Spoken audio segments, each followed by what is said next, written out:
सुधांशु जी counter कर रहे हैं, फिर मैं आ रहा हूं। आचार्य आ रहा हूं, आचार्य प्रणाम, आ रहा हूं। देखिए, जिस प्रकार की बात आम आदमी पार्टी की तरफ से कुलदीप जी कर रहे थे, विचित्र विडंबनापूर्ण लग रही थी। ये बताइए, क्या केजरीवाल के आने से पहले क्या दिल्ली घाटे में था? क्या दिल्ली उत्तर भारत का सबसे समृद्ध राज्य है, आधे से ज्यादा इंफ्रास्ट्रक्चर सेंट्रल गवर्नमेंट का, कुलदीप जी का ऑडियो, सबसे ज्यादा पर कैपिटा इनकम है, क्योंकि सेंट्रल गवर्नमेंट के सारे इंप्लॉइज यहां पे हैं। नॉर्दर्न इंडिया में सारी इंडस्ट्रीज जो है वो एनसीआर के इलाके में सबसे ज्यादा है, और जितने बड़े बड़े हॉस्पिटल हैं, जो सरकारी हॉस्पिटल जो बड़े हैं, वो सब यहां पर हैं।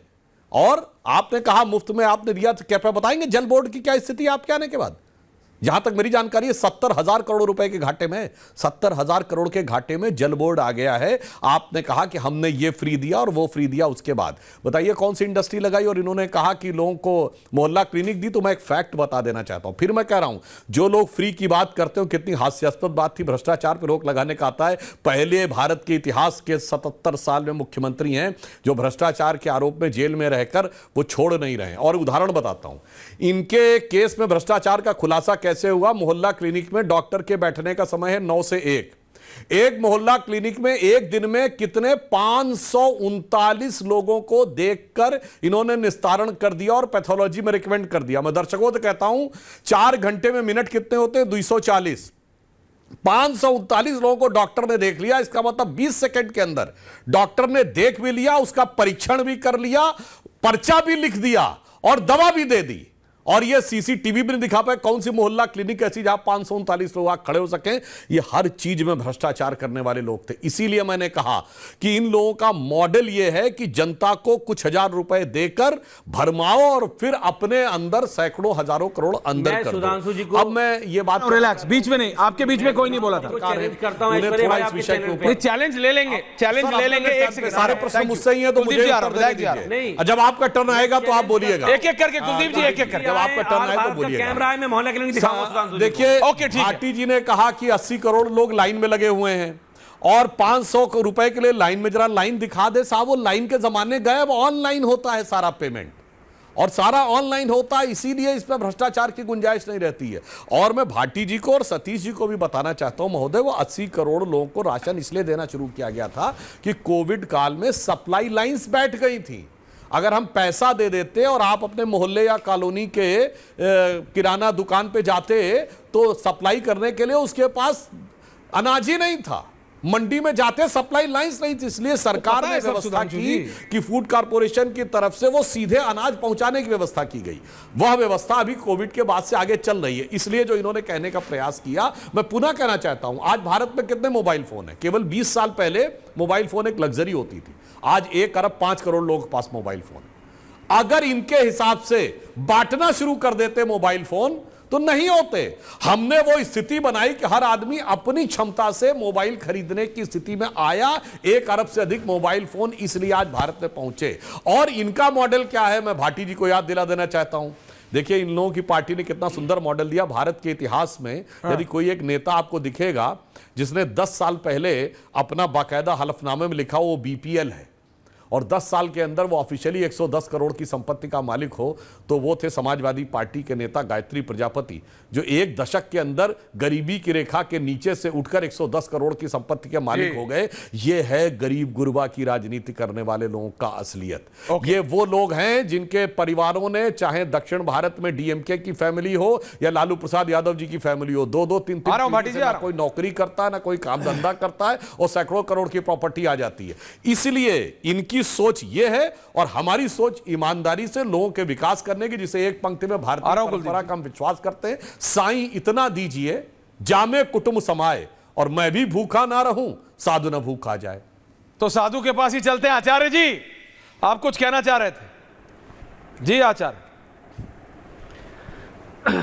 देखिए ऐश्वर्य, इस देश के निर्माण में मजदूर का भी रोल है, किसान का भी रोल है, छोटे से छोटे व्यापार करने वाले का भी रोल है, और टीचर का भी रोल है, डॉक्टर का भी रोल है, और बड़े बड़े उद्योगपतियों का भी रोल है। सवाल इस बात का है कि आपने जो ये शो रखा है उसका जो मोटिव है वो क्या है, उसका जो उद्देश्य वो क्या है।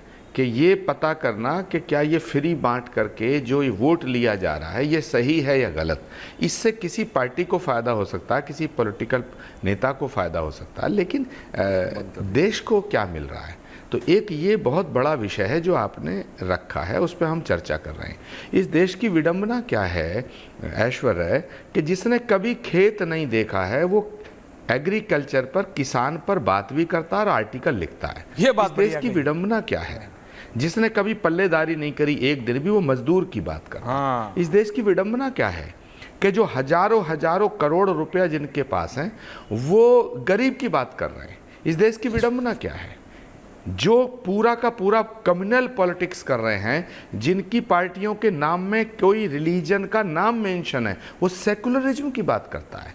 इस देश की विडंबना क्या है, लोकतंत्र की विडंबना क्या है, जो घोर जातिवादी हैं वो जातिवाद के खिलाफ बात करते हैं, और जो जातीय जनगणना जिन्होंने केवल एक एक जाति की राजनीति करी है वो अब जातीय जनगणना की बात करते हैं। अरे भाई, जातीय जनगणना का एक विषय है, फ्री वीज का एक विषय है, लेकिन हम सब मिलकर के जो देश की बीमारियां हैं अगर उनके इलाज के लिए सोचें तो शायद किसी निष्कर्ष पे पहुंच पाएंगे। सतीश केसिंग जी ने जो बात की बड़ी अच्छी है। देखिए, सुधांशु जी अपनी पार्टी का पक्ष लेंगे, ये उनका दायित्व बनता है। भाटी जी अपनी पार्टी का लेंगे, उनका दायित्व बनता। अभी विधायक जी बोल रहे थे उनका दायित्व बनता कि वो अपनी पार्टी का पक्ष लेंगे, मगर हमारा आपका ये दायित्व बनता है कि हम कम से कम सच बोलने का साहस करें। ये जो फ्री बीज की पॉलिटिक्स है ये किसी पार्टी के पक्ष में हो सकती है, किसी नेता को वोट दिला सकती है, लेकिन इस देश के हित में नहीं है। इस पर चिंतन होना चाहिए, आर्थिक नीतियों पर पुनर्विचार होना चाहिए। मैं सुधांशु जी से भी अपील करना चाहूँगा, देश की सरकार से भी अपील करना चाहूँगा, सारी पॉलिटिकल पार्टियों से अपील करना चाहूँगा कि ये खटाखट फटाफट हम इतने पैसे दे देंगे, हम ये दे देंगे, खटाखट फटाफट से कुछ होने वाला नहीं। पॉइंट टेकन आचार्य जी, कोशिश मत करो, भाटी जी मत करो। भाटी जी, कुलदीप जी आ रहा हूं आपके पास, सतीश जी आ रहा हूं एंडिंग के लिए। भाटी जी आ रहा हूं, कुलदीप जी भाटी जी। भारतीय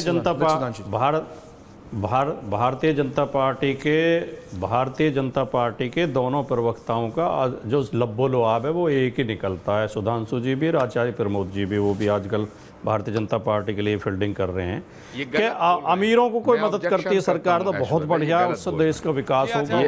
ये ऑब्जेक्शनेबल बात है, और गरीबों को अभी एक मिनट ऐश्वर्या माफी मांगे, क्षमा करें, मैं बीजेपी में ना आप सुधांशु जी से कराइए। भारतीय जनता पार्टी के प्रवक्ता सुधांशु जी, आचार्य प्रमोद कृष्ण किसी पार्टी के सदस्य नहीं है। इसमें शर्म क्यों महसूस? नहीं, आपने मेरे ऊपर व्यक्तिगत आरोप लगाया। आप कहिए, बोलिए मैं किस पार्टी का सदस्य हूँ।